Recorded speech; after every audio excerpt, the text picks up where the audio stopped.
Welcome to the First Read Ultimate Spider-Man podcast, where we break down Bendis' iconic run on Ultimate Spider-Man, issues 1 through 160 in Earth 1610. Hey, John, how you doing today? I am doing so great, Zach. It's my very first day of spring break. Nice. I know. Same with Shyla. Really? Yeah, she's Are you off guys all doing next anything week. fun for next week? Oh man, she is getting a massage and a pedicure and her hair done. That sounds great. That sounds Yes. like a perfect spring break. Yeah, All it'll the be fun kids, for her. all the kids were like, "Are you going anywhere?" And I'm like, "No, I'm just hanging out at home." Hopefully, I'll get to go golfing a couple times. Yeah. The thing kids don't understand is when you're an adult and you have a home and you pay that much money for it, if you get a week to be in your home, that's a vacation. It's amazing. Yeah.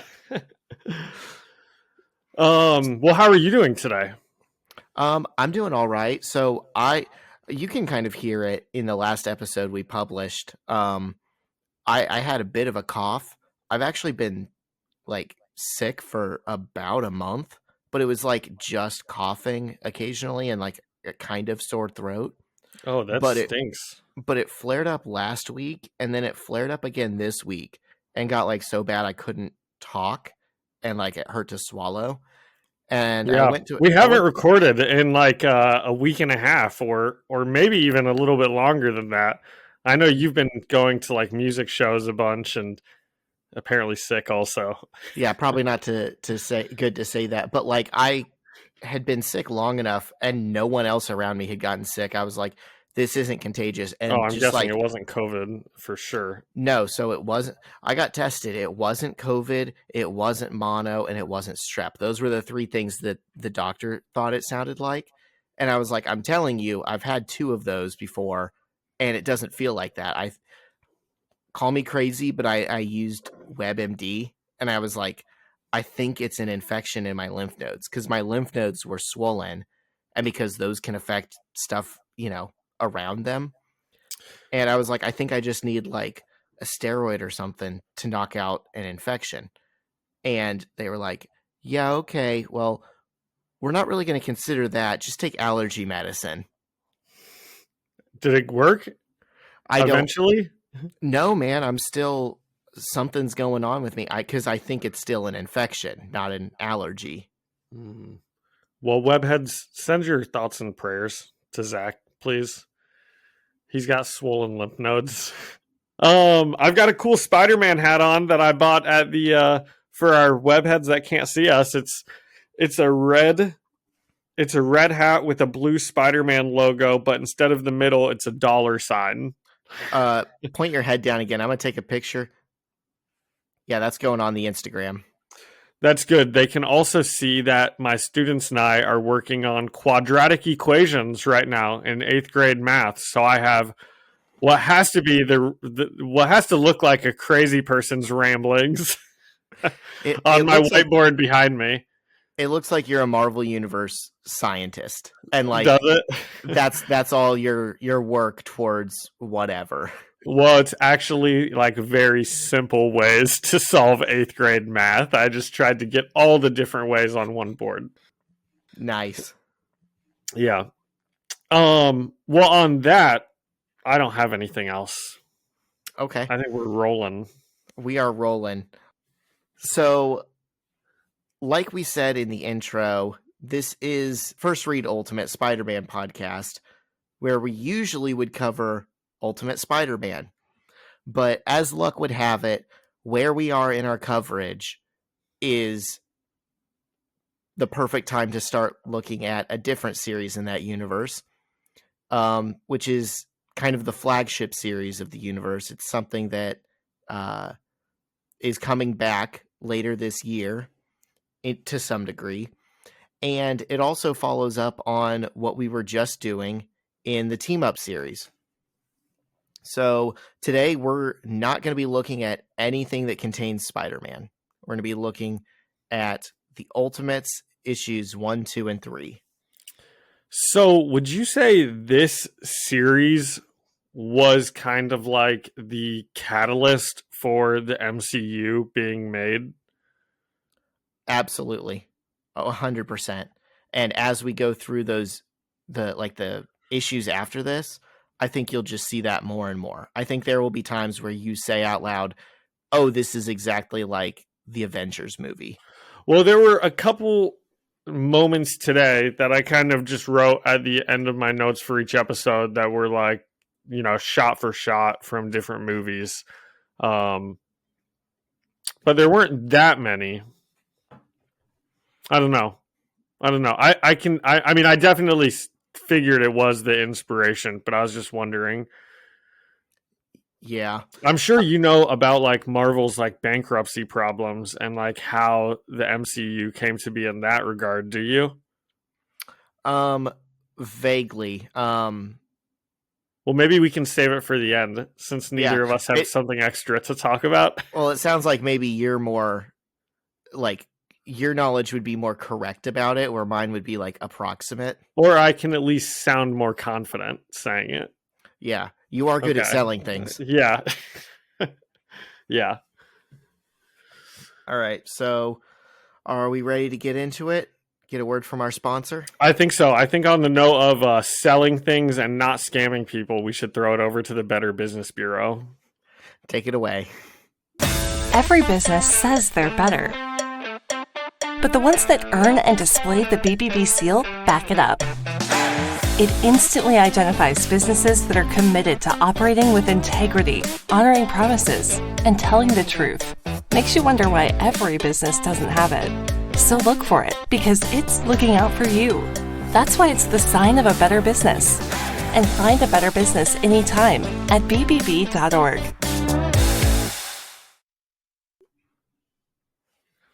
Okay, we're back. We're in our episode 14, which is really our 15th episode, which is not, that's a milestone, I think. You think so? Well, I don't know. It's the age Peter Parker just is. Now when I was set. Oh, well, there you go. Even though he's not in this episode. And we're probably, oh my gosh, and we're exactly 15 years from when the first Iron Man movie came out, because it was 2008, wasn't it? So this is kismet. And we're going to look at some Iron Man stuff. Yes. So we've got the Ultimates issue 1 through 3. Issue 1, titled Superhuman, written by Mark Millar, penciled by Brian Hitch, inked by Andrew Curry. Right away in this, I said, fantastic cover. It's like a big, sprawling picture of a bunch of the Avengers, Ant-Man, or I guess he's more Giant Man in this. He's not. We never hear him called Ant-Man, at least not yet. But he's called Giant Man, and he's humongous. And Thor has his axe, and Captain America has a shield, and all the Avengers are standing around. And Zach, have you ever seen the meme? And if you haven't, then I want you to just go on Google real quick and type in Captain America always looks like, and then you'll see like a result that you can click on. Okay. And it's pretty funny. It's what I immediately thought of. Always looks like a bird just flew away with his hot dog. And that is exactly what he looks like on this cover also. He's just like staring up and to the right. Yeah. Isn't that funny? That is very funny. So this one's Superhuman, and it looks like we're going back to World War II. And I'm pretty hyped because Captain America, the First Avenger, is one of my favorite MCU movies. I think it's very underrated by the general public. For sure. Okay. I wanted to hear what you had to say about that. So we open on an army of planes flying over the North Atlantic in 1945.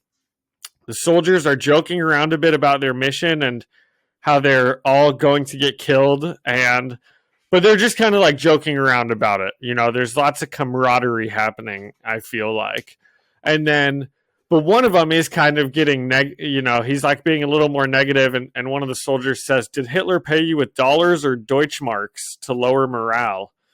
And then the one says back, "Buddy, morale couldn't be any lower if my mother-in-law was on board." Woof.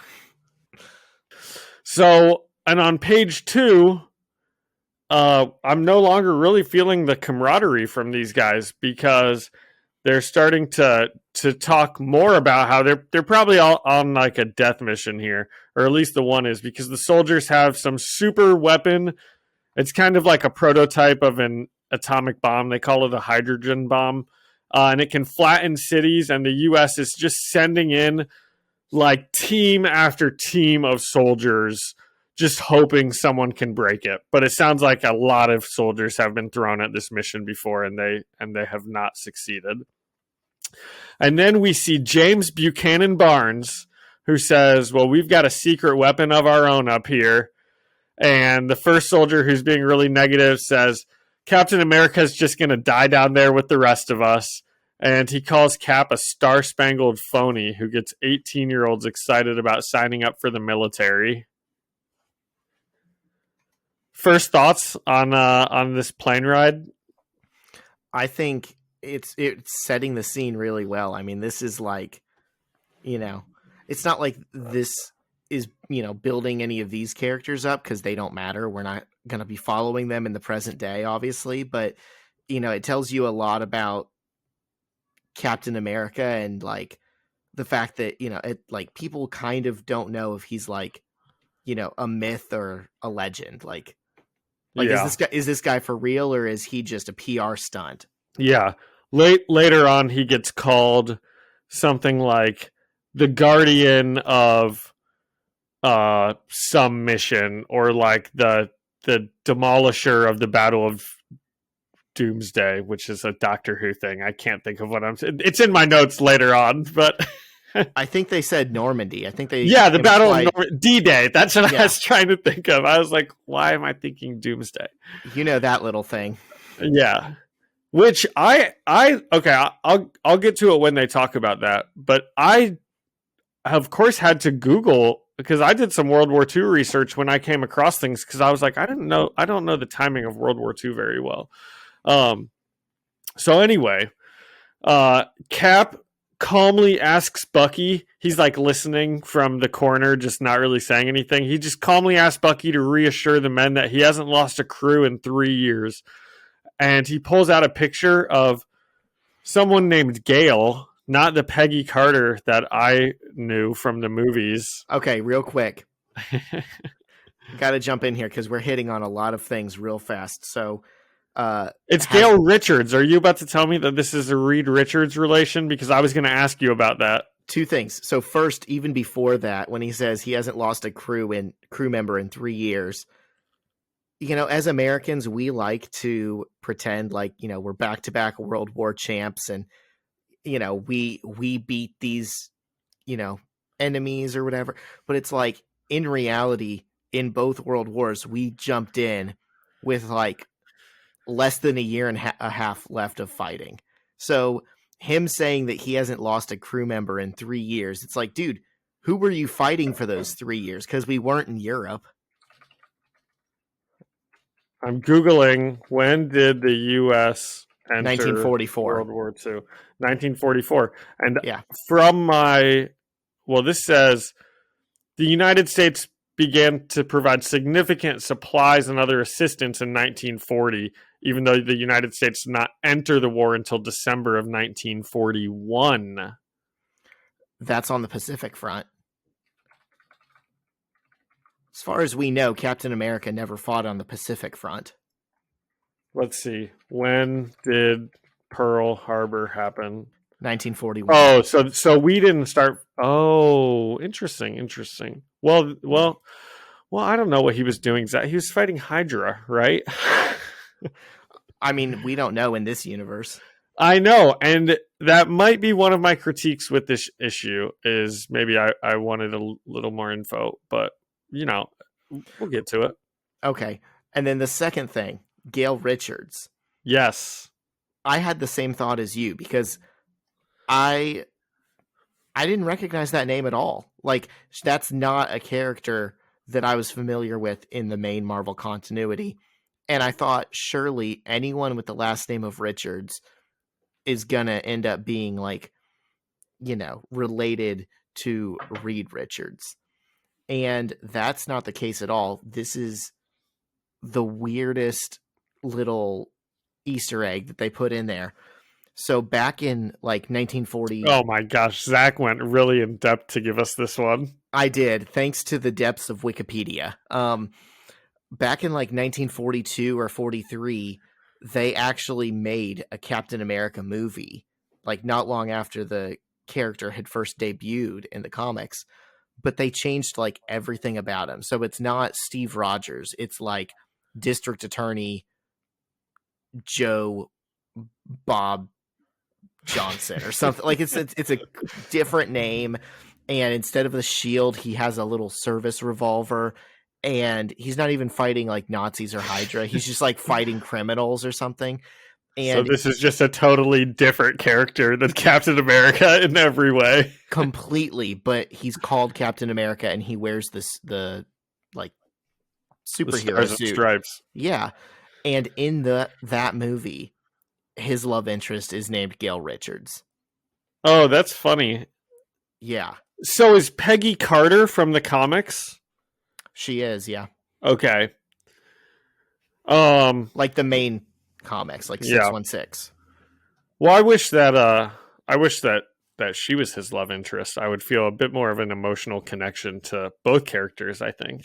But that's okay. How could they know that? How could they know that that would be the case 22 years later? Yeah, I kind of like this though, because it led me to discover this really bad, Yeah. cheesy movie that was made about him. So he hasn't lost a crew member in 3 years because he's been fighting on the Pacific Front. Or, loading boxes for other Yeah. people to fight. Or maybe these 3 years have been his performing at USO shows, and he's just like, I've never lost anybody doing that. I've never had a dancer fall off the stage. Yeah. Because it does sound like Bucky and him are just like, Bucky just follows him around taking pictures is kind of what it sounds like from this issue. Like he's just like the photographer to send back pictures to hype everyone up about Captain America. Dude, Bucky has been portrayed so many weird ways that the MCU would not lead you to believe is the case. Like originally he was like the boy wonder, basically. He was like the Robin to Captain America's Batman. Well, for a really long time, I know like now it's like everybody stays dead except for like Uncle Ben. And then even he comes back sometimes. But for a long time, I think it was like everybody stays dead except for Uncle Ben and Bucky Barnes. And then they made Winter Soldier, and obviously then it became a movie like years after that. And, the guy who wrote Winter Soldier and created that character and everything, he got paid very little amounts of money for, the amount of money he's now brought into the MCU. So Cap pulls out his picture of Gale, and he says, not only, is no one going to die, but all these men are invited to my nuptials in 6 months. Or maybe he says wedding. I don't remember. And then what I thought happened was Cap jumps out of the plane without a parachute, and there's hundreds of soldiers parachuting down behind him. We actually find out Cap is kind of like still hanging out on the plane for the time being. But hundreds of soldiers are parachuting down, and it's immediately pretty brutal. There's just like bullets everywhere, and it looks pretty terrifying. If you're just like, imagine just like parachuting down, unable to do anything, and there's just like hundreds of like guns like firing at you, and you're just basically a sitting duck floating to the ground. So I thought it was really well illustrated. I didn't like how it made me feel.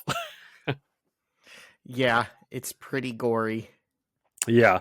And there's a couple pages of just like showing like the brutalness of everything that's going around. It's just bullets and mud and chaos. And then, Zach, we get a page where I'm not really sure what's going on. So I probably need to actually find this page, and maybe you can tell me.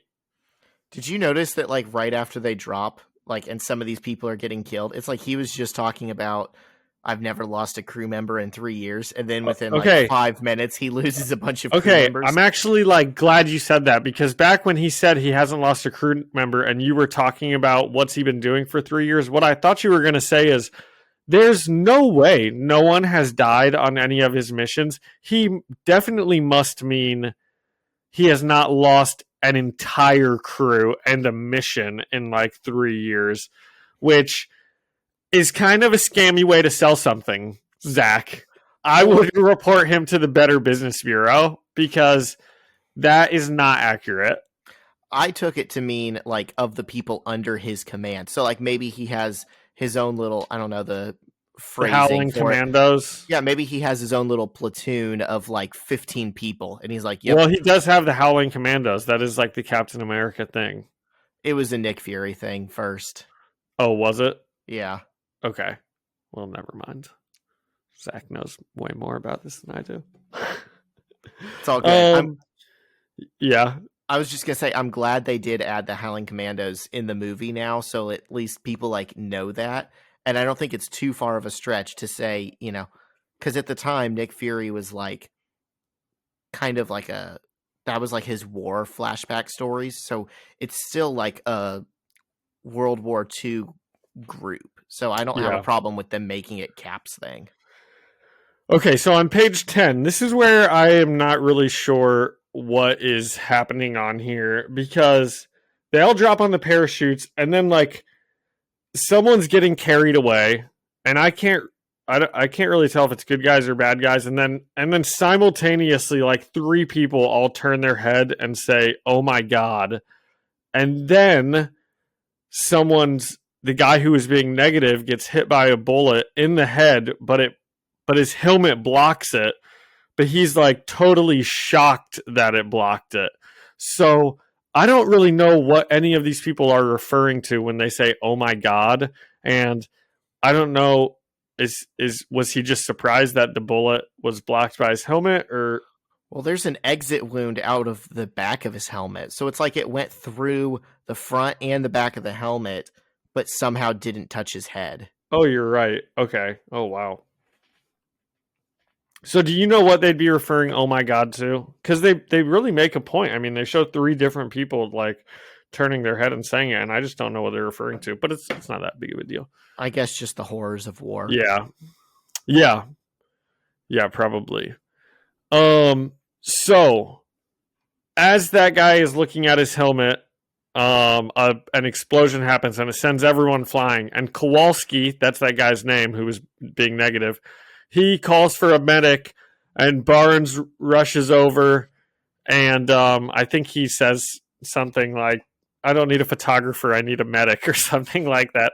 And but Bucky goes over and helps him out, and Kowalski's giving him a bunch of crap about how this should have been a walk in the park for the patron saint of Omaha Beach, which is my cat's name, Omaha, and the backbone of the Battle of Normandy.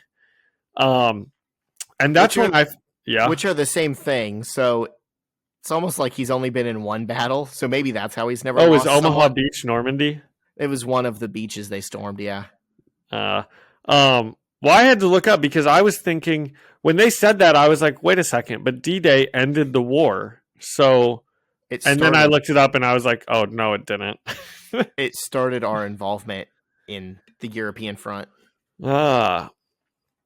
So Kowalski's going on and on about Captain America being a phony and how people who believe in him are idiots, and I was so certain we were about to get like this awesome scene of Captain America just jumping in and saving the day and like being awesome, and we didn't get that scene, which was a little disappointing. I was like, oh, he's going on and on. We're about to get like a classic Cap scene. Nope, didn't happen. It turns out Captain America is still just up in the plane, letting all of his soldiers die on the ground. And he's just circling above in the plane, but he's like hanging out of the plane. The plane's like flying. Maybe there's a pilot flying, or I think it might be on autopilot circling around, and Captain America's like hanging out the bottom, like ready to drop. It looks like he steered it in whatever direction he wanted it to go, and then like ran to the back and hung off the back of it.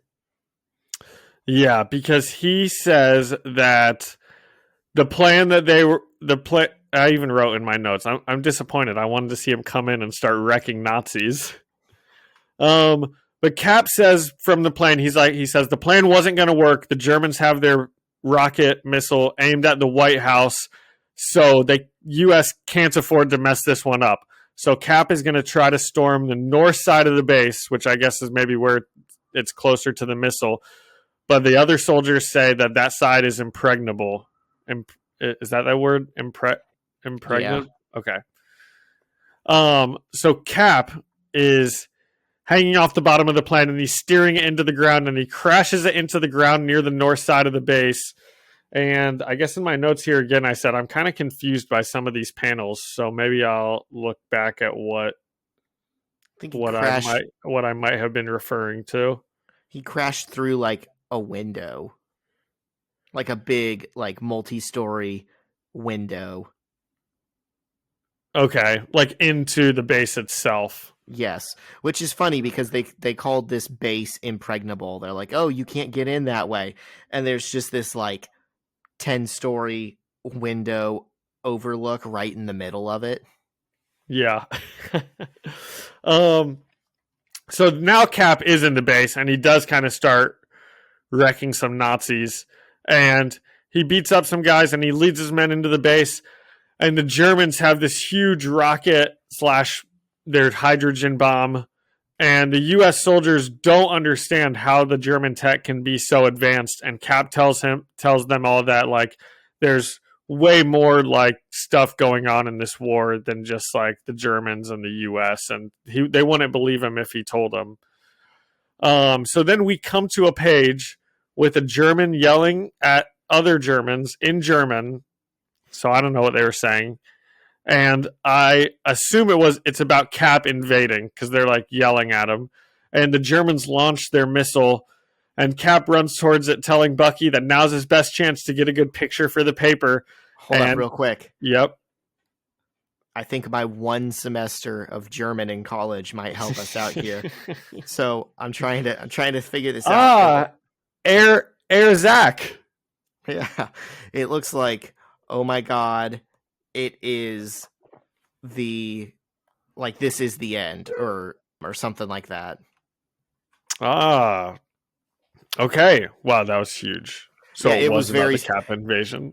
Yeah, it was very simple, but I felt good that I could get a little bit of it. Yeah. So Cap is about to run up and try to stop the missile, and the German commander is gloating that the missile's been launched, and he's like, who will command America when DC has been wiped off the map? Stalin or the little fat Englishman with his face like a bulldog's rear end? And I have a problem with this joke. What's that? In universe, this does not make sense for the German guy to be saying to Captain America. This makes sense for an American writer who wants to write a joke about Winston Churchill. What do you think? So why do you say in universe it doesn't make sense? Because I'm sure you're right that he just wanted to get some dig in at how Churchill looks. Because if he wanted to make an insult that was gonna like hurt Captain America or make him care at all, he would insult an American, right? Captain America doesn't care about making fun of Winston Churchill at all. And this guy really went to like a great length to make this joke. I mean, there were a lot of words in that. Yeah, I mean, I guess you're right. Took me out of it, Zach. Yeah, okay. I'm grading this one kind of harsh if you can't tell. Jeez, I thought you'd like it, but okay. So Cap runs and he grabs onto the rocket, and it's flying up into the air with Cap hanging onto it. And the Germans on the ground immediately surrender because their mission is accomplished. That's all they cared about was setting off that missile to the White House. So Cap's plan is to blow up all the explosives, the grenades that he has on him, in the hopes that it's going to blast the missile off course because Cap is hanging on to the side of it. So he blows a hole in the side of the missile, and then in a blinding sunlight light, the hydrogen bomb explodes, and we get a panel of just what looks to be like a huge sun over them all. And Bucky watches on sadly, because his best friend is probably dead, and Steve falls into the river below, and then we get about a page and a half of the letter that Steve had written to Gail that was to be sent to her if he ever died, and he apologizes for leaving her alone, and he longs for the life that they should have had with kids in a house on Cedar Street, and he knows that they will see each other again one day. Anything you want to add about the end of our Captain America like scene there? I know we've got like 1 or 2 pages left, but No, I mean, okay. It looks good. Have you? I guess I'll say this about this whole series in general. Maybe you picked up on it. Is there anything about the panel formatting that stood out to you? Or you look in a panel by panel view, don't you? No, I've actually started reading it page by page since we had that conversation. And is this maybe a lot more like, now that I'm looking at it, it's a lot more like it's all separated into like 4 horizontal bars, most of them, and then sometimes they have, you know, two on each side. Yeah. So they wanted this series to feel like a big budget summer blockbuster movie. And wherever they can, they format the panels in like kind of close to a widescreen like movie ratio. Yeah. Oh, And I can definitely see that. Yeah. I think that's part of what made it so easy to draw from as the inspiration for the first Avengers movie. Yeah. And I was just going to say this scene, like in particular, maybe it's because it's familiar because, you know, it's happened now in like 2 Captain America movies where he falls into the water. Well, I was going to say I was going to say that at the end, but him floating in that water is exactly the ending of the Winter Soldier when he falls into the water. Like, same exact poses and everything. Yeah, this whole thing just feels very cinematic. It feels like you're reading a movie instead of watching it. Yeah. So in our last couple pages, we cut to Mount Everest in 2002 now. And Tony Stark and Happy Hogan are climbing Everest as part of a 6-week Everest fast that Tony Stark seems to do regularly. He says the trips always make him more focused and ready to get back to business. And then he maybe insinuates that Jarvis is stealing from the company, but but maybe he didn't care that much about it. I don't know. That's what it kind of sounded like. And he says, this coming Monday begins a brand new chapter in our lives, boys and girls. And that's how our issue ends. So what did you think, Zach? I liked it. I felt like it was, you know, just a fun, well-paced story. Once you get over the historical and scientific and geographical inaccuracies, like you said, he fell into a river, and that would make sense if they were already well inland in Europe. But then, like later, they're going to say it was the ocean. So it was the Arctic, I think. Yeah. So, I mean, once you don't think about it too much, and I think it's easy to lose yourself in this comic, and I think that's what you're supposed to do. Yeah. Okay. I can dig it. I didn't love it.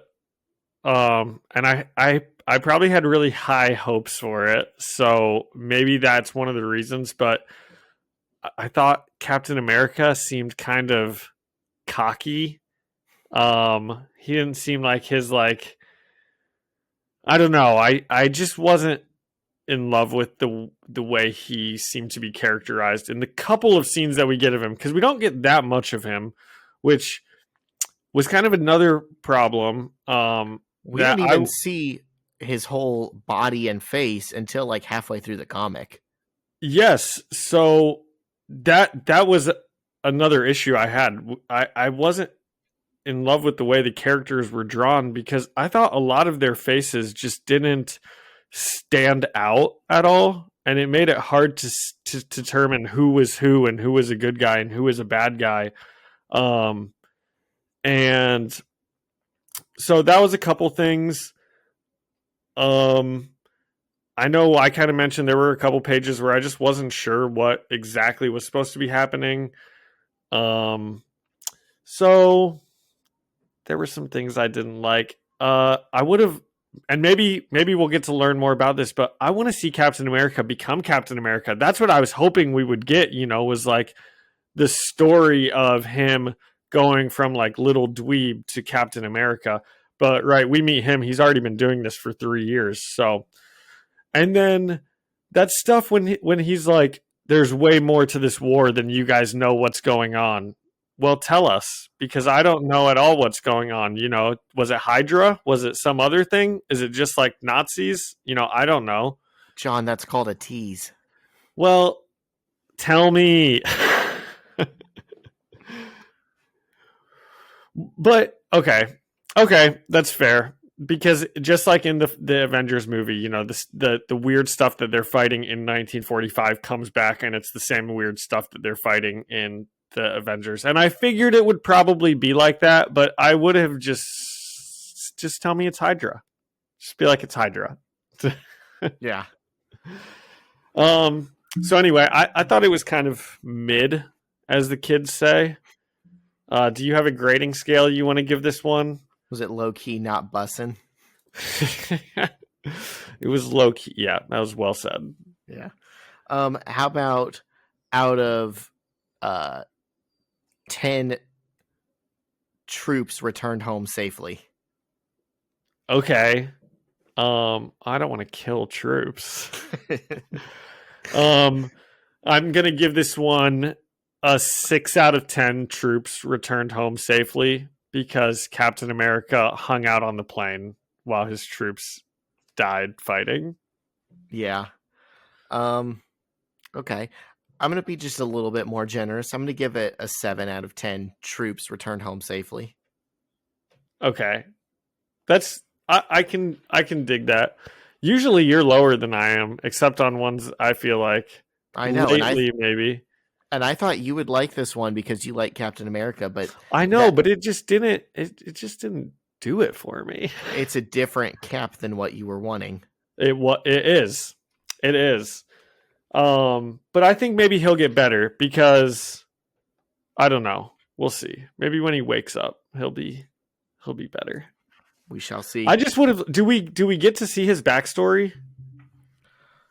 I think he also makes a comment that's like, I didn't spend 6 months doing surgery and steroids for this, or something like that. And then in one of the later issues, we hear like he just wanted to be like, he always wanted to be like handsome and big muscles and look like a movie star. And it's like, I just don't appreciate his characterization that like that stuff doesn't matter to Captain America. He just wants to like do what's right. He doesn't care if he's all handsome and, perfect looking.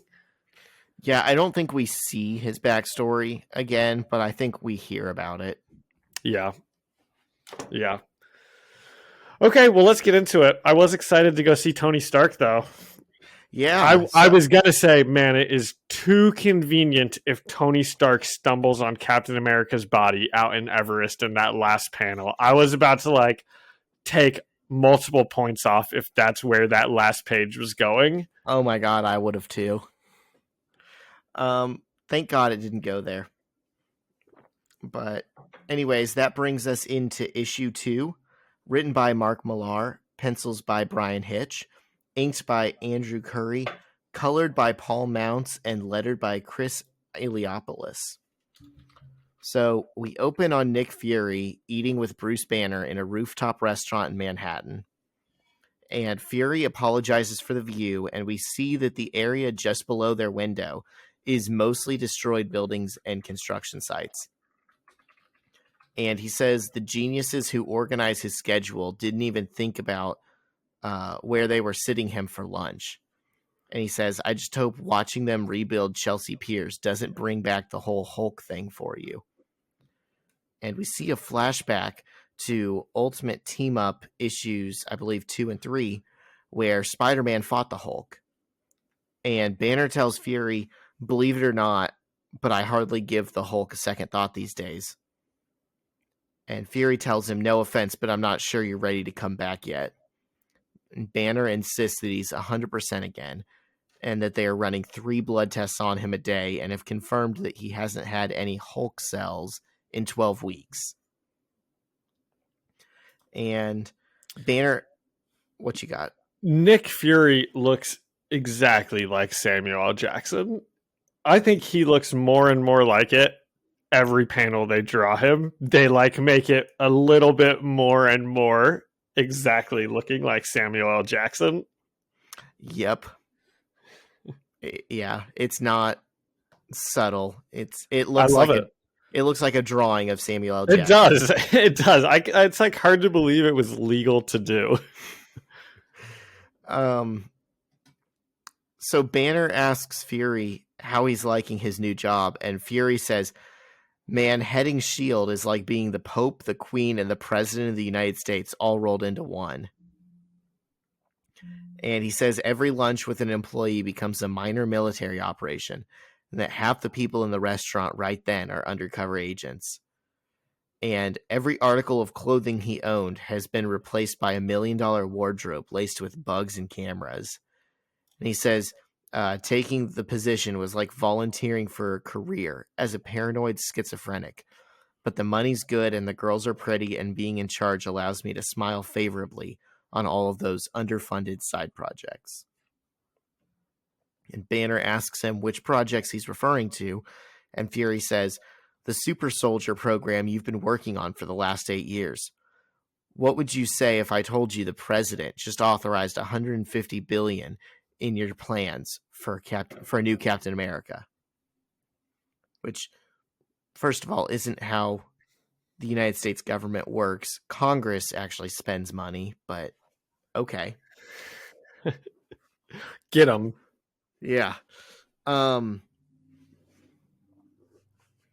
Banner doesn't believe him, and he says Cap died with the secret to the super soldier serum in his veins, and the closest we've come to recreating it created the Hulk and caused all of the destruction below them. And he asks why anyone would invest in that again.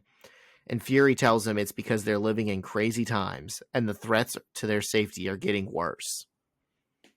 So, I don't know if it was intentional, but this series has always been read as kind of like I don't even know that it's meant to be a criticism or supposed to look at this, but it's been seen as like a snapshot to the post 9/11 years and like the Patriot Act and the NSA and just the birth of all of these huge intelligence I can 100% organizations. see that. Especially after we see one character come in later on in these issues. Yeah, I think my takeaway from this whole issue, and it's just going to keep going from here, is just think about how much money is being put into these people and their various projects, and just like the military. That's like the one thing that's not unrealistic. Right, but they just keep thinking like there is no end. They have to get bigger. And then once they get bigger, they have to get bigger than that, Nick Fury's clothes need to all be worth $1 million and have cameras in them. Yeah. Did you say that? They said like all of his clothes have been like sewn together with Yes. So Fury tells Banner he's moving Banner's people from that damp little squat in Pittsburgh to a brand new facility 10 miles off the coast of Manhattan. He says the president wants 5 state-sponsored super people to begin with, and says we need someone up there with a flag on his chest now more than ever. Which, again, it's a little meta commentary about nationalism at the time. Yep. But it's hard to say if they're endorsing it or critiquing it. But it's definitely there.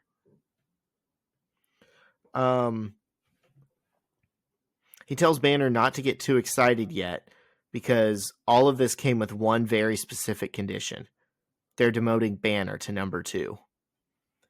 And we cut to the research facility in Pittsburgh where hordes of ants are carrying boxes out to a moving truck.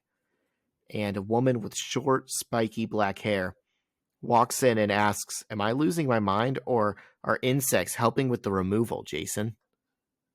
And Jason tells her, "I'm sorry, Mrs. Pym, but I'm afraid that's classified information. You'll have to ask your husband if you want details about the ants." So she walks into her husband's office and we meet Dr. Hank Pym. He's wearing a mechanical helmet and we see that he's the one controlling the ants. And he explains that it's a new form of military technology he's working on that uses pheromones rather than radio waves to communicate. And he says the plan is to begin testing on spiders next, and eventually humans. He also says the giant man formula is practically writing itself. And his wife Janet suddenly disappears as her coat falls to the floor. We can still see her speech bubbles, though, as she says, "I just wish that Banner wasn't coming back to spoil everything." Hank tells her not to worry and that Fury will be keeping Banner busy on the other side of the building, working on the super soldier serum. And this is the first point that we get where people just don't like Bruce Banner, it seems, for some reason. We don't have any reason to think he's not a fine guy, but this is just the first of many times when people are like, "Oh, Banner's here." Yeah. So we're getting little drips at a time of character building and information. So we see now, remember when I said she disappeared, we finally see that Janet is about the size of a bug, and she's wearing a super suit with wasp wings, which she is using to fly. And she says something about rumors about Dr. Banner, that when his funding was lean, he might have used civilians as test subjects for his super soldier serum.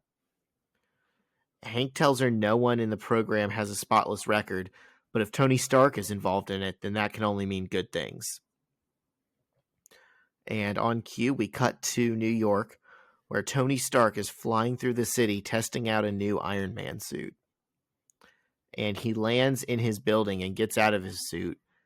And for some reason, he's covered in a green goo. And we're not really sure what that is, but it has something to do with the suit. Oh, that's right. Yeah. Okay, so you didn't know what that was either? I guess he has to get lubed up before he goes into the Iron Man suit. I'd imagine if you're just in there dry and you start sweating, you chafe against the metal or something. Yeah. Yeah. He's got green goo all over him getting out, and it's not mentioned. But that also begs the question, why doesn't he do what he does in the movies and just wear his clothes into the suit? Because he gets out and he's presumably naked. Yeah.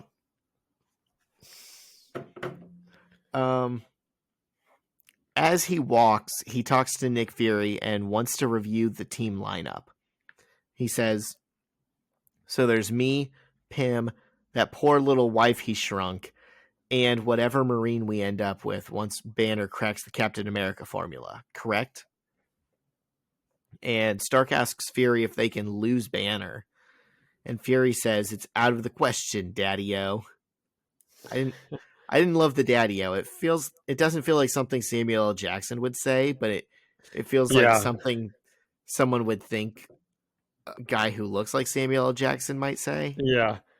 Samuel L. Jackson seems like he is just like everyone's best friend, kind of. And he really changes his personality kind of based on how he talks to Banner. And maybe now he's trying to talk to Stark in a little more Stark terms. Oh, okay. He thinks Stark would respond to Daddy-O. Yeah, exactly. That is funny. And I could see that. Because I was going to say, that just does not sound like him. Yeah, I'd agree. But he says it's out of the question because the team needs a leader, and Banner is the only one who can make them another Captain America. So I think that's another thing worth noting is they think what made Captain America a great leader was that he was yoked. And if they can get another yoked guy, that's who they need to follow. Yeah. Just an interesting little observation. Stark asks about the Thor guy over in Europe who just did an anti-corporate piece for 60 Minutes. And Fury said Thor's not answering his phone, but he would rather have him with them than against them. And then Stark asks about the Fantastic Four, and then I put in parentheses, who should not exist at this time. Because their origin story comes like 2 years after this in the Ultimate Universe. But at this point, yeah, Bendis was writing like he thought the Fantastic Four was around, and I think Millard did the same. Fury says, not with all the negative press they've been getting from their neighbors. So I don't even know what that's supposed to mean. But he says their budget is going to make them a hot button political issue. And that's also why he didn't select any mutants. And Fury is honest with Stark that the reason he's on the team is to give them more credibility due to his reputation as a businessman, and also because of his Iron Man suits. And Fury and Stark talk about Stark's wealth and why he's not sharing the Iron Man tech directly with the military. And Stark says he thinks it's time that the billionaires like him try to save the world instead of bleeding it dry. Then pay your taxes, Tony Stark. I was literally just thinking, there's a million ways that you can make the world a better place with $1 billion. I know, it's so funny that that Tony Stark, who already has like hundreds of billions of dollars, probably, that they're like, it's time for us to make the world a better place. So let's take 150 billion more dollars and start a war group. Exactly. And it's like what people always criticize Batman for. It's like you have all this money and the only thing you could think to do it was make yourself a suit and go, beat up criminals. Start welfare programs. Yeah. Or there's no reason, like, even if he doesn't want to give it to the government, there's no reason he has to be the one flying around in the suit playing with his toy. Like, give it to someone else who's, like the Captain America thing. The point isn't that you have a yoked super soldier. The point is that he's also a good man. You have the best possible person to be doing that. Yeah. Yeah. Well, Tony Stark's a good dude. Yeah, I mean, relatively. You kind of skipped over his alcoholism earlier in this issue, but... Oh, did they talk about that? Well, he's like, Jarvis, make me a drink. And Jarvis is like, it's 10 a.m., sir. He's like, not in Moscow. And he like turns around and gives like finger guns and a wink. I remember that, but this is such a talk-heavy issue. I found myself editing it, like making my notes last night and this morning, and just thinking, well, I can't put everything in here. I got to leave something out. Yeah. So we left out Tony's alcoholism until now. But that is a good point, because I stupidly saw that as just like a throwaway line. But that is, Well, I mean, it kind of was. I think in my notes I put like Tony jokes about. What did I say? I'll just find exactly what it was. But it's good character building, because that's like a big part of Tony Stark, is that he's like a recovering alcoholic. And I think because the movies kind of got Disney-fied, some people know everything there is to know about Tony Stark, but like missed that part. Yeah. And I think I did that just here. I said Tony starts drinking at 10 a.m., which is played for fun, but he's an alcoholic for sure. Couldn't have said it better. So the whole billionaire thing, that kind of ends their scene together. And we move to the Triskelion, which is S.H.I.E.L.D.'s base of operations in the upper bay of Manhattan. And Bruce Banner departs from a helicopter, and Janet Pym is waiting there to greet him. And she asks him what he thinks of the new facility. And she says she'll never know how he didn't go nuts in that tiny rat hole in Pittsburgh. And Bruce responds, "You mean turning it green and going on a rampage through New York doesn't qualify as nuts anymore?" So, this isn't really important, but it did confuse me a little bit. That makes it sound like Janet and Hank were not working at the facility in Pittsburgh, but they were just there clearing it out with 2.5 million ants, you know? So I was just a little confused on that, but it's not that big of a deal, you know? It's just, I don't know. Yeah, the details are unclear, but the vibe is immaculate. Yeah. I think they're trying to tell a story that you don't have to think too deeply about. Yeah. Kind of like a summer blockbuster action movie. And Bruce Banner looks just sick. You know, I think he's just like wearied and just sickly looking to me. Yeah, the man is unwell. Perhaps it's not the best idea to bring him into this multi-billion-dollar facility with all these government toys. He's the only one that can create Cap. He needs therapy. So they talk about Betty Ross, the new director of communications for S.H.I.E.L.D., and we learn that Janet roomed with her back at NYU, and that Bruce had been engaged to her until she decided he was toxic and ended their relationship. And the two walk into a testing environment where Hank Pym is about to attempt to become 60 feet tall. And we're specifically told that 60 feet is the highest point to which a human body can grow before the skeleton can no longer support it. Yeah, I actually think it's when it gets to 60 feet, the skeleton will no longer support it. So if he gets to 60 feet, then he'll break all his bones. Gotcha. Hank doesn't know if he'll be able to stop growing, but Janet thinks his body will just stop when it needs to as an automatic response, which seems like dubious science to me, but whatever. Maybe she hates her husband. Maybe she has a good reason for wanting him to break his bones.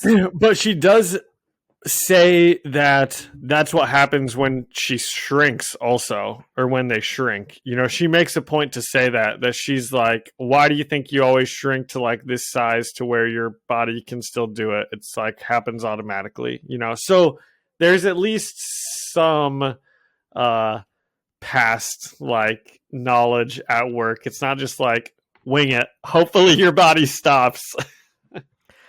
I choose to read into it as he's nervous because it's his body. And she's like, yeah, go ahead, honey, because worst case scenario, you die. And I'm okay with that. Okay. They sound like they need therapy, not a superhero team. Yeah, let's just go down the line and apply that to everyone. Yeah, all of these characters just need therapy. God, you don't know how right you are. So they start the experiment with Hank in a separate hangar than everyone else, and he instantly begins freaking out, and he thinks the room is shrinking instead of him growing. And the lights burst, and he starts screaming in pain. And Jan and the other scientists rush in to see Hank, giant, naked, and smiling. And he says, "Gotcha, suckers." And we find out he hit 59 feet and 11.5 inches exactly. And someone asks Bruce Banner how much that rocked. And for just a second, we see the Hulk's eyes as Banner lethargically says, "Yeehaw." And we don't have to question why he's frustrated for long, because in the very next scene, we see Banner on the phone with Fury. And he says he feels like Hank is a threat to him and is afraid that if he doesn't rush his work, Hank will create the whole super team himself. And we see Fury on the other side of the call, just unbothered, sipping from a drink. And he says, looking the most like Samuel L. Jackson he has looked thus far, I think. Sure, yeah. All the other appearances have built up to this panel. And he says, the answer to your prayers has just been answered. You're not going to believe what they just fished out of the Arctic Ocean. And as he says this, we see Captain America, partially frozen in ice, being thawed out by S.H.I.E.L.D. agents with tiny blowtorches. Which is also almost like shot for shot from the Avengers movie, when there's like a quick 1 second flashback of them de-thawing Cap. Yeah. Mm-hmm. All right, John, what'd you think of it? I liked this one more than the first. It's not without its issues. I really don't like our Hank Pym and Janet Van Dyne. Hank Pym's smile and face and well, they're married here. nakedness annoys me. They're married here, so she's Janet Pym. Okay. Well, I don't like them very much. Especially him. He just is not. Does he come across as like arrogant, and maybe he's like too handsome and he's got too perfect of a smile or something? I think probably the same reasons Bruce Banner doesn't like him. I don't like him that much. Someone needs to knock him down a peg. Exactly. I think you're picking up on things that I had totally missed the first time I read this series. And I was like, oh my God, it's great.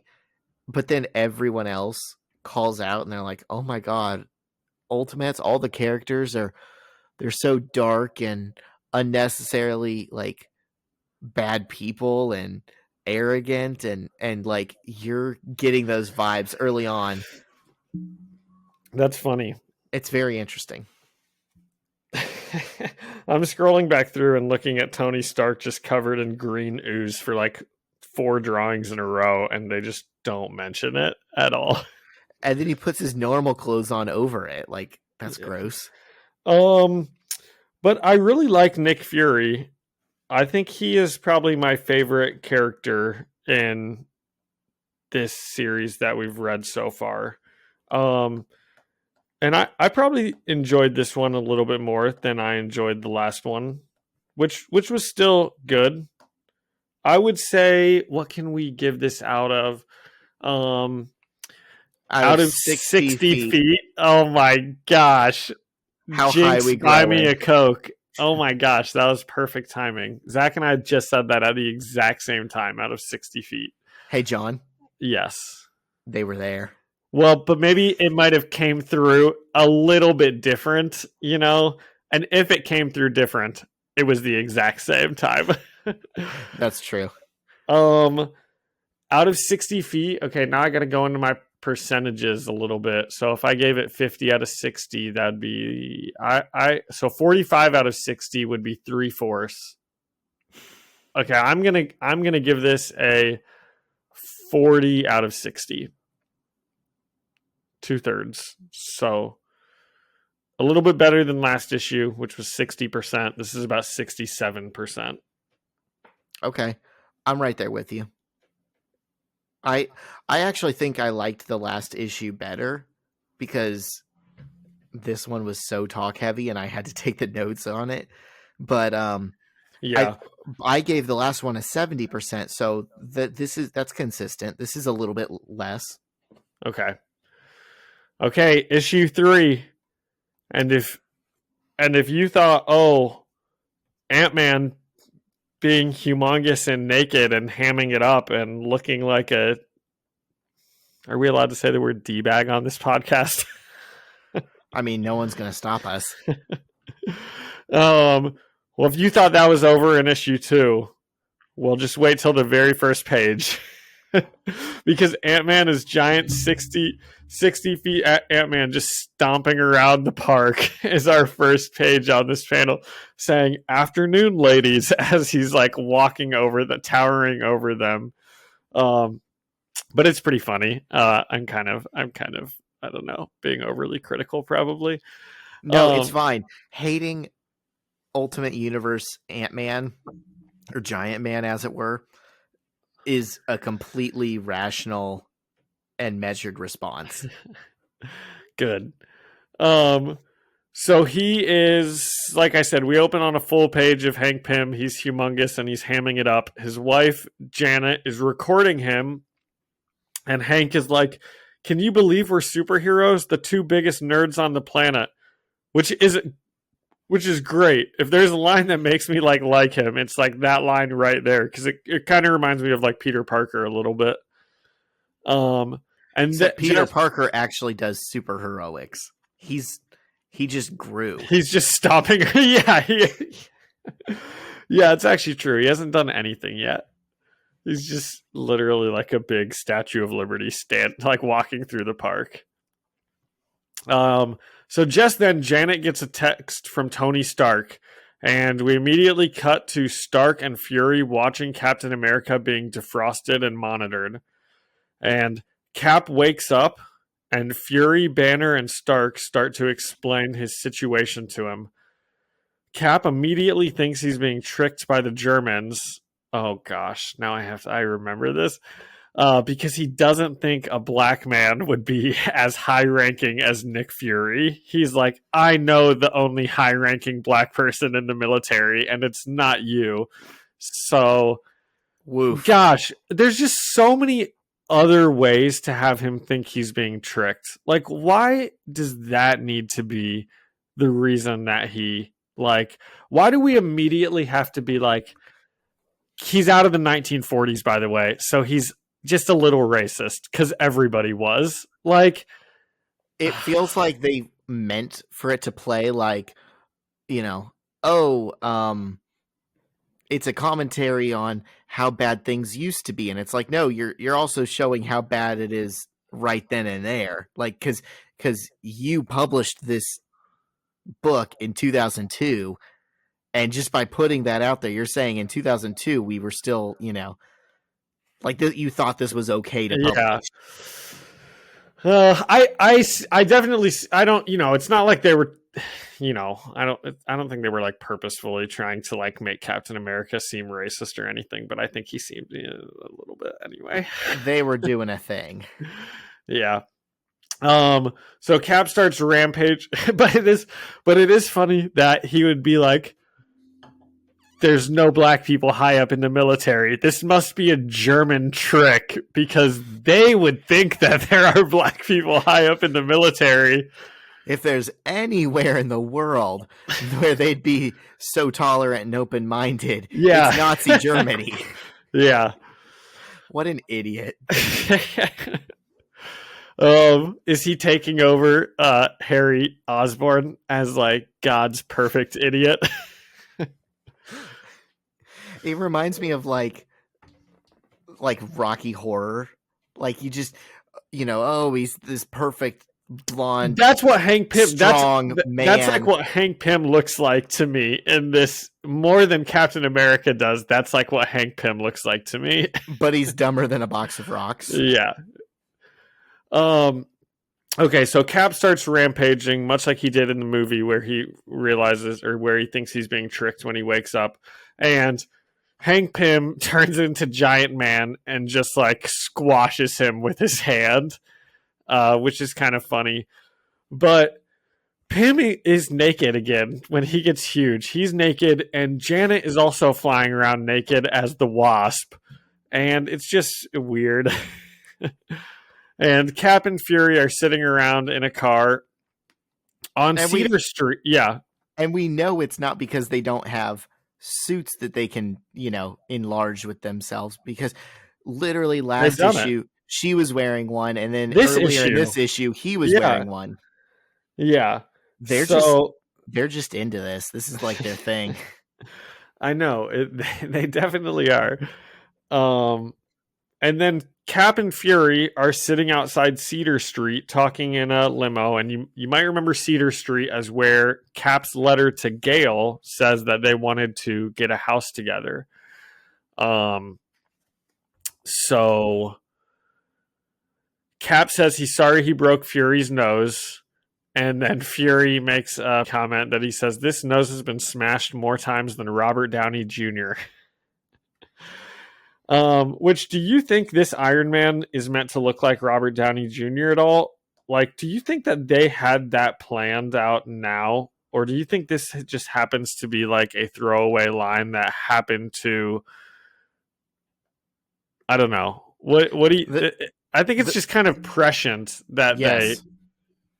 I think it was just like fortuitous, that they put that line in there and then he eventually played Iron Man, because at the time when these books came out, I think his name was kind of smeared in like Definitely. Hollywood circles. I would And say so- this was even like a low blow at that point. Like this potential joke, if there wasn't any like fun and like future plans in it, Yeah, if he had no relation with Marvel. Yeah. Yeah, I totally agree. I think the whole book, it's got really high highs but really low lows, and this just comes across as mean-spirited. Yeah, that's what I thought too. Like if the movie had already been out, then this would be kind of like a funny joke. Like, oh yeah, Robert Downey Jr. used to be an alcoholic and now he's like Iron Man and everyone loves him. But at this point, he was probably like in the depths of his like low points. So anyway, obviously he ended up having like a huge resurrection not because of the MCU, but in part of it. So I guess they made up for it.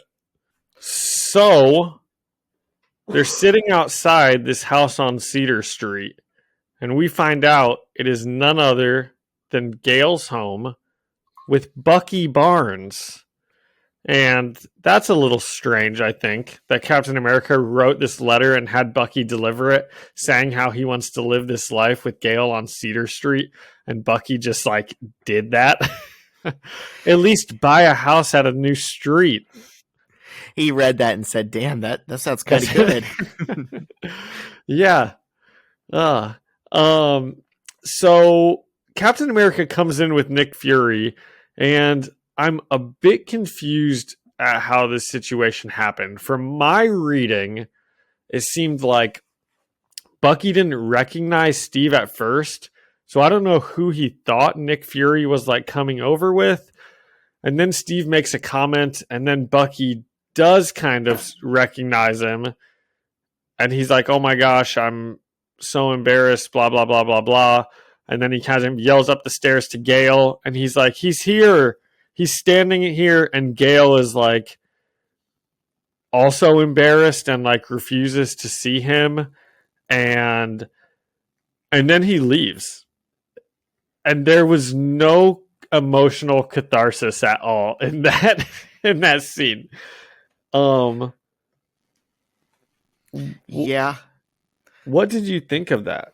Oh, and Bucky has cancer, which is sad. Yeah. And there's, what are those, grandkids running around the halls playing the whole time? Yes. Yep. Yeah. But why didn't Gale want to see him? Because she was old, or because she was like embarrassed that she had married Bucky? I was a little confused. I think you're going to get these answers later. I think this is like maybe a C thread that goes throughout the whole series. Okay. But it's just, I think it's here just to kind of, this is the first issue of him back like in the modern age. It makes sense that he would like want to go see the only people he knows who are still alive. And to him, no time has passed, and to them, they lived a whole life. And it's just, I think it's just starting like that theme. Yeah. Well, this is also kind of an interesting way to like just write Bucky, because we kind of mentioned that Bucky always would die in the comics. And then in like 2004 is when the Winter Soldier comic came out. Or at least that's when I think maybe he started writing it. I looked it up. It was Ed Brubaker. So I guess they just decided they just wanted to make him just like someone who survived the war in this one. But he's not the Winter Soldier, and he's not, Bucky Barnes that died. So just kind of a different character in general. I mean, he's still got time. Maybe some bad scientist is like, hey, old geezer, I could cure that cancer for you and give you a metal arm. That's true. They could. So Fury and Steve leave, and they go to this this graveyard, and Fury's kind of like reading him the files on all of his relatives, who's pretty much everyone is dead except he has a niece that lives in Idaho. And Cap says that they should have left him in the ice. Everything he loves is dead. And Fury says, not everything. And we get a patriotic American flag waving in the sun. So Nick Fury and Betty Ross then head to the S.H.I.E.L.D. Ultimates unveiling, and it's basically like the Met Gala, or they even comment this is like a Hollywood premiere. And yeah. And they also say that they've paid people in this crowd $500 a head to stand there and wave flags. And Fury says something like, isn't that a bit much for this? And they're like, you can't put a price on good television. That's definitely a bit much. Yeah. I would do that. I didn't even catch that, actually. And I think it's because as that flag's flying on the previous page, that's when they say, are we really giving $500 a head to wave these flags? Yeah. Okay, so it's like a Hollywood premiere, Met Gala. So there's like news people everywhere. Stark and Banner are talking, and Tony's like making remarks about Betty Ross, and Bruce Banner's like, well, we're just separated. So, and Banner seems to be miserable. Tony is talking to all the different news stations. He's got an interview with 60 Minutes he's about to do. And then we cut to Fury and none other than President George W. Bush. And they're talking about Captain America. And Fury says he's even stronger and smarter than they had imagined. There's no one better to lead the Ultimates. And George Bush says, so what do you think, 21st century Captain America? Or wait, okay, let me try to do a George W. Bush accent. Boy, I really don't have this in my arsenal at all. How do you even do this? Okay. So what do you think? 21st century Captain America, cool or uncool? That was terrible. No, I think that was a little Owen Wilson at the end. The bouncing in your seat. That's what I was trying to get into character. Nuclear. It's nuclear energy. You really capture just the unhinged excitement at everything he says. And Fury responds, cool, Mr. President, definitely cool. And we get a full page pic of Captain America in his new 21st century costume. And it looks pretty cool. Pretty cool. He's saluting. He's got his shield. There's a bunch of people taking pictures in the background. Imagine being Bill Clinton in this universe and be like, oh, come on. Captain America couldn't have come out during my term. Well, I think it, like you said, it has to do with like, I think this series is a lot of a result of like the 9/11 stuff and all of that stuff happening. So like George W. Bush was a huge part of, you know, the military getting like all these extra powers and funding and everything like that. Right. So I don't know if it would work the same with with Bill Clinton, you know. That is true. I know you're right, and I know it's also because it's a product of this was being written in real time in 2002. But I still think it would be funny to see just an alternate universe of the Ultimates that was just a few years earlier, where Bill Clinton is like getting impeached for his Monica Lewinsky thing, and he's like, "Hey guys, look, a distraction! Captain America's back." Well, maybe you could give us a Bill Clinton impression of him saying something, the George Bush line, you could, or something else, so we can really feel that alternate universe. I don't know how to do a Bill Clinton impression either. I don't either. The only thing is that one line, you know, and I don't know how to make that about superheroes. Here, let me try. So, what do you think? 21st century Captain America, cool or uncool? It was not good. Starts playing a saxophone. Okay, see you, Mr. Clinton. Thank you for coming in and reading that for us. That was really nice of you to come in and give us that little glimpse into a alternate future. Thanks. Bill Clinton's walking out the door. Thanks. Oh my God, someone else is coming in. Now let me be clear. The Ultimates, while they give us very much in terms of security and safety, need modernized mental health care before we can put them out on the front lines with our brave men and women. And you just heard it. Donald J. Trump just was in the studio talking to us. I would imagine everyone will know that that's Obama that just came in and said that. I mean, maybe because not. Because it sounded exactly like him, because it was him in the studio that we have a studio. Naturally, yeah. He's actually been banging down our doors to get on previous episodes, and we just kept telling him, Mr. President, I don't see how you're possibly going to be relevant. We finally let him in. Yeah. Well, we tried telling this is a George Bush story. So if George Bush wants to come on, which he didn't, that was an impersonation I did. We tried to get him. He wouldn't come in. Yeah. Then we'd let him in. But Obama, there's no place for him, except that one thing that he just said. You know what? I generally take a pretty strong anti-war criminal stance, but what the heck? I'm going to throw it out there. If George Bush wants to come on our podcast, we'll hear him out. Okay. I think that'd be a good place for him to walk us through the decision makings of everything he did. All right, let's get back on track. What did you think of that episode, Zach? Issue.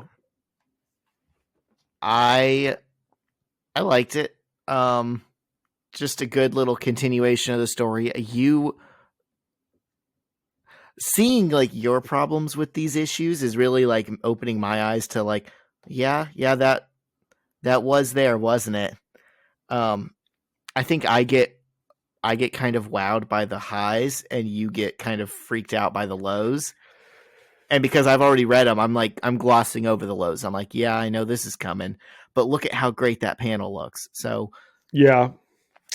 Talking to you definitely bums me out on these issues.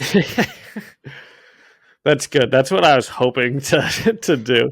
No, well, I'm sorry that happens because I am still enjoying them.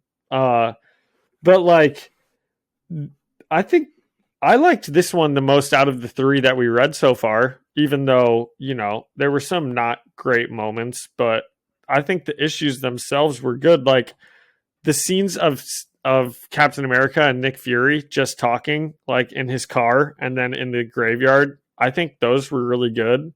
The shot of that flag waving right after he says like, well, not everything you love died. That really twists me up inside because I kind of love that, but I am not a big nationalism person. But that's kind of like, you know, Captain America doesn't fight for America. He fights for the morals that America's supposed to stand for. So, yes. You know, that's a key difference, I do think, in like, you know, Captain America being like some nationalist like goofball that sucks versus him being like my favorite superhero that there is. Honestly, it's the difference between him and John Walker, U.S. agent. Yeah. That's a very good comparison. Yeah, I'm glad that you recognize that in like what he should be, because like I've heard people say that like the 616 Captain America is a patriot, the 1610 Captain America is a nationalist. Yeah. Well, what do we want to grade this one? Do we have a scale? Ooh, out of $500 to wave a flag. Okay. I was thinking out of Captain America's like 10 dead relatives. No. Okay, I like out of 5. How much would we pay to wave a flag out of $500? For this one, okay, so 400 out of 500 would be 80%, which would be an 8 out of 10. I think that I will go $375 to wave the flag, which I think is probably like 7.75 or something. So like 75% roughly, something like that. Yeah. I'm going to give this one a 3 out of 5. It was probably my least So favorite 60%. Okay. of the day. Yeah. Why is that? Why was it your least favorite? I just don't think for being a super talk heavy issue, I don't think it offered as much insight into the characters as the one before it. Well, my notes on this were dramatically shorter than either of the other two in just what I wrote down. And I think that makes sense for it. There just wasn't that much there. Yeah. Maybe I just kind of liked that this one only had characters in it that I was like, the only thing we really had with Hank Pym and Janet was that very first scene, which was kind of funny, them like gallivanting around really big. But I didn't have to look at his face very much. That stupid face. Okay. Well, I might have sneaked a peek to the next issue that we're looking at. Are we going to just keep doing Ultimates until we finish them? No, actually. So are you saying you looked ahead at the next? Well, I did see Ultimates? that we see that Thor comes in next. But is that not what we're doing next week? No. So we're still a Spider-Man podcast, and if we temper this, to where it's like every other episode is an Ultimates episode, we should time it out right to where our coverage ends as the new series is coming out. Okay.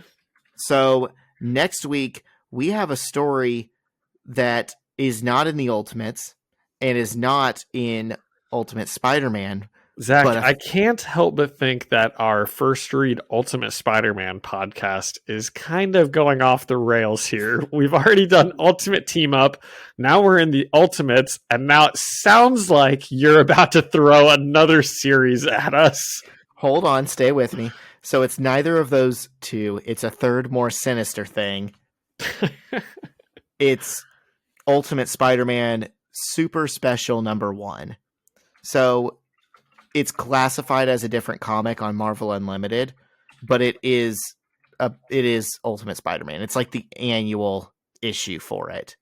So it's double-sized, and it wasn't published as part of the series, but it is of the series, basically. Okay. So is that the only one we're doing next week?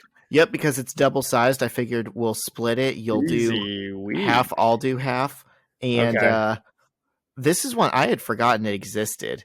But then I went through it and I was like, oh, I've read this before. And I think you'll like some of the stuff it ties up. Oh, okay. I'm excited. And also to our webheads, I think Zach and I might start doing 2 issues an episode because we just get too into them, and the pods are running long. Yeah. So that's the other thing. So Ultimates is 13 issues, and I'm like, there's no good way to cut 13 issues. Oh, so we did the first 3. We did the first 3, and I felt like thematically that was good because this was getting the team together. From here on out, our Ultimate issues for sure every time are just going to be 2. Okay. Oh, well, I'm looking forward to this super special one. Yeah. Well, do you have anything else on the issues that we read? I don't. Okay. Just to tie up what we talked about earlier for a something else or something interesting, or Marvel was going like bankrupt, and they had sold off the movie rights to all of their characters, like Spider-Man, the Fantastic Four, the Incredible Hulk, Blade, X-Men, yeah, because those were their heavy hitter characters that like they knew would sell. Those were the ones that people wanted to buy the movie rights for, so they sold them off just to like keep the doors open at Marvel Comics. So the only characters they had left were like the B tier Avengers, which I guess were not popular. I mean, I guess maybe this Ultimates, it sounds like it was pretty popular like at the time it came out. But in general, I guess maybe the Avengers were just like more the B list. And those were like the only characters they had left. So them making this cinematic universe with the Avengers was kind of like a last shot at, even like saving the company kind of, and making like real money off of Marvel, because I think they just weren't really doing that well. But anyway, there's probably a lot of nuance in what I just said that I did not explain well. No, I think you got it. I think by the time the movies actually started coming out, they had kind of come through on the other side a little bit. They were really in like bad financial trouble in the 90s and stuff. And one of the things that people have credited with, giving them a big influx of cash and when they needed it and maybe saving them was the Ultimate Universe. Oh, really? Because it was pretty popular here in these early days that we're still in. Yeah, that's because everyone was like, Samuel L. Jackson is starring in a comic book. Yeah. They were too tired of seeing Flash Thompson as the bully, but this Kong Harlan guy, he seems kind of interesting. What's his deal? Yeah. But yeah, I think people don't realize, like, for the longest time, the Avengers... Okay. The Avengers were kind of a joke, and it's like in the very early days, the Fantastic Four was the big Marvel team. And then in the 80s and 90s, the X-Men was the big Marvel team. Like the Avengers being Marvel's heavy hitters is a very recent phenomenon. Yeah. That's cool. It's like almost hard to believe also, because they're such good characters, but it's obviously because Marvel has a million characters and they're all such good. The Fantastic Four is my least favorite, but that's because they've never had a good movie, so I don't care about them at all. I would love it if they would like make a good movie for them, but I'm losing hope. Dude, I am losing hope. Do you know how scared I am as an X-Men fan that they're going to start making X-Men movies? I would be very nervous because I want to see them do it well, and this Phase 4 has not inspired confidence in me. No, I know it hasn't been my favorite phase. Definitely not. Hopefully the Deadpool movie with Wolverine is good, and that will introduce the X-Men into the universe in some way that like starts them off on a good foot. But it's going to be hard to recast all of these famous X-Men when like Patrick Stewart and James McAvoy have been Professor X forever. And I think if they replace him, which they have to do, it's just going to be someone doing a Patrick Stewart it's just going to be like a bald guy in a wheelchair. It's not going to feel like Professor X. That's the thing. They can't tell them, oh, your source material is the Fox movies. They gotta be like, no, the source material is, the comics, because like you chose a bad example by choosing the good actors in that franchise. I don't think anyone's going to miss like Halle Berry's Storm or, James Marsden's Cyclops or Sophie Turner's Jean Grey. A lot of these people, they chose big name actors, but they didn't give them a chance to shine or really make those characters anything. True. Yeah, probably the hardest ones to replace will be Wolverine, Professor X, and Magneto. 100%. And I mean, obviously they're going to do something much different with it, but I kind of don't feel good for whoever has to follow up Mystique, just because everyone has in their minds that movie version is what it should be. They're going to be like, why is she wearing clothes now? Is that, I don't know the X-Men comics. Was the movie version not super accurate? Not really. I mean, she's like a completely different person, even from the first set of movies to the second, Well, that's good. I think the more different they can make these characters while still making them similar enough that they're the same characters is going to be better. The better. I just think they got to be based off the comics. You Yeah. know, they Yeah. can't be the variation of a variation, and it just gets further and further from the source material. Oh, yeah, that's tough also because now they've kind of put that in canon that those are versions of these characters just in another universe. So that is what these characters should sort of be like. They brought Patrick Stewart in already.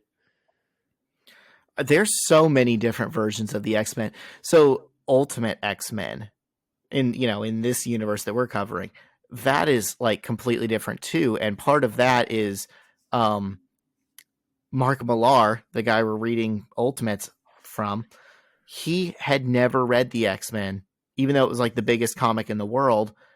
He was like, oh yeah, I based it all off of that first movie. So, and then the other movies changed. So it's like the Ultimate X-Men are different from the regular X-Men. The movie X-Men are different from that. And then the reboot movie and then the cartoons. Everyone has like different ideas of who these characters even are. Interesting. Well, I can dig it. That was a good something interesting. You got anything else? I don't think so. I think this one's already running long. I know this one is running long. Zach's gonna have his work cut out for him editing. We had some errors during the recording process. Yeah. Well, I guess this can be my something interesting, and I'll keep it brief. Is I'm also guesting on another podcast tomorrow, so plug it. You guys can hear me on the On Wax podcast. It's available only on Spotify because they're getting that Joe Rogan money. And I'm going to talk about music with them. It's a music podcast. I've been a guest for a long time that he should do a music podcast. And then I saw how much work this one is. I've been a guest on theirs before, but I don't think I've been back since we started this podcast. So I'll plug them, and when I'm over there, I'll plug this. Nice. We'll get some cross-contamination. I love it. Okay. Well, that's very exciting. Thank you for listening to the First Read Ultimate Spider-Man podcast. I'm Zach. That was John. We'd like to thank the Better Business Bureau for sponsoring our pod. We'd like to thank Alyssa Seaman for doing our art and Ian Hickey for making our music. Catch us next week, webheads.